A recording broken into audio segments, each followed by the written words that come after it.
Tumatawag siya ng tubig sa dagat, ibinubugso sa ibabaw ng lupa.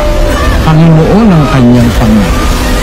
Alam mo kapatid, yung mga natural disaster, dapat para huwag ka matakot sa bagyo, malapit ka sa nagpapabagyo. Kasi may nagpapabagyo eh.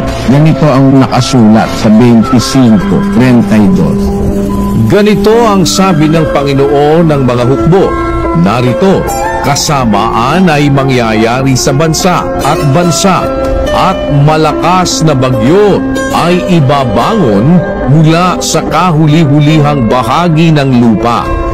At ang mapapatay ng Panginoon sa araw na yaoy magiging mula sa isang dulo ng lupa hanggang sa kabilang dulo ng lupa.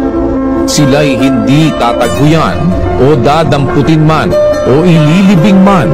Sila'y magiging dumi sa ibabaw ng lupa. Nakita mo kapatid, ang bagyo nanggagaling sa Diyos yan eh. Yung tidal wave nanggagaling sa Diyos yun. Basahin natin ang Amos. Siya na gumawa ng kanyang mga silid sa langit at pumatha ng kanyang balantok sa lupa. Siya na tumatawag ng tubig sa dagat at ibinubugso sa ibabaw ng lupa. Panginoon ang kanyang pangalan. Nasa kontrol ng Diyos yan.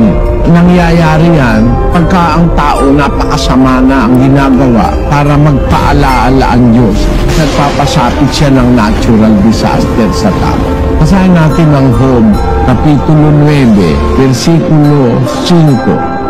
Na siyang naglilipat ng mga bundok at hindi nila nalalaman pagka nililiglig niya sa kanyang pagkagalit, na siyang umuuga ng lupa sa kanyang kinaroroonan at ang mga haligi nito ay nangayayanig.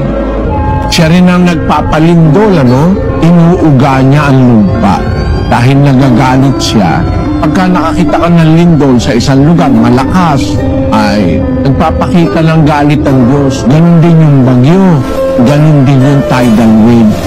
Para wag kang matakot, dapat lumapit ka sa Diyos. Iingatan ka niya sa gitna ng mga yan. Kasi paalala yan ng Diyos para ang tao magbalik loob sa Kanya. Hindi lang natin naintindihan yung mga natural disaster na nangyayari. Bunga yan ng sobra ng kasamaan ng tao. Di na kumikilala sa Diyos, marami ng ayaw man lang na manalangin sa Diyos, tumasama ng masyado ang tao. Ang ginagawa ng Diyos, nagpapasapit ng mga ganyan para maalala siya ng mga tao. Kaya ang masasabi ko, para wag kang matakot sa bagyo, lumagay ka sa tabi mong nagpapabagyo at magtiwala ka.